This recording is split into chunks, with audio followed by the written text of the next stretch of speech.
Hey there, and welcome to Monday Mentoring. Now, the latest episode of the Today's Leader podcast featured a review that I did on a pivotal book from my career. It's called Seeing Red Cars by Laura Goodridge. Now, I speak about the main premises behind the book. One is that we get more of what we focus on. So we get more of what it is that we focus on. And premise number two is we have a natural tendency to focus on what it is that we don't want. So premise number one is we tend to get more of what it is that we focus on. And number two is we have a natural tendency to focus on what we don't want. Now, the stuff that we don't want. And all of this is the way that our brain frames it up for us. It's our self-talk and our and the pathways that we formed within our brain. So we tend to focus on what it is that we don't want. So when we see a sports person, for example, buckle under pressure, we normally say they buckled under pressure. It could be a big stakes game. Sometimes they miss the shot or they make a mistake.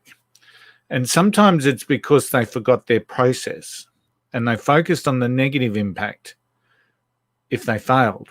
So they thought more about the consequences than they thought about what it is that they didn't want. So they're saying to themselves things like, don't miss the shot, don't drop the ball, don't miss the tackle, those sorts of things. And subsequently, what can often happen is that we'll miss the shot.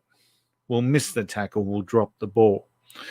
And it's the same with each and every one of us. Our natural tendency is to focus on what it is that we don't want. I don't want to stuff up. I don't want to create an argument. I don't want to be fat. And I don't want to have a bad job. Yet often we stuff up. Often we'll have an argument, and many times we'll look back on that argument and struggle to see the origins behind the argument. Many of us are overweight.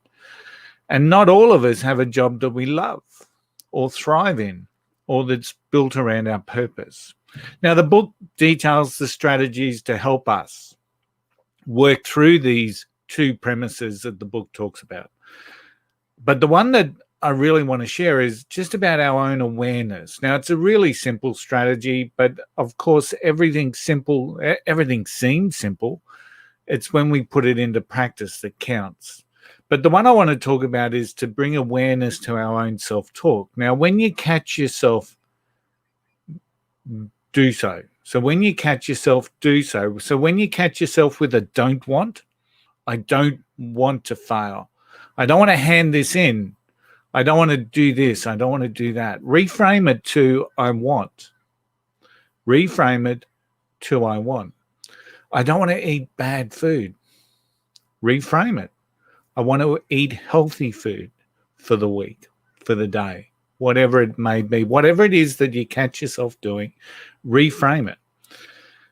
And if you work with a team and you catch them doing the don't wants, help them reframe it. So we don't want to look stupid in front of others. Okay, so can we reframe that and work through that process with them? Because remember, we get more of what it is that we focus on. Not all, but we get more of what it is that it focuses on. And it helps you achieve more and it helps your team achieve more, especially when we can change the narrative and our self-talk and we start focusing on what it truly is that we want and not focusing on those things, the failures, the mistakes, the errors that we don't want. Hey, I'm Coach Curl. Thanks for tuning in. I'll see you next week. Bye for now.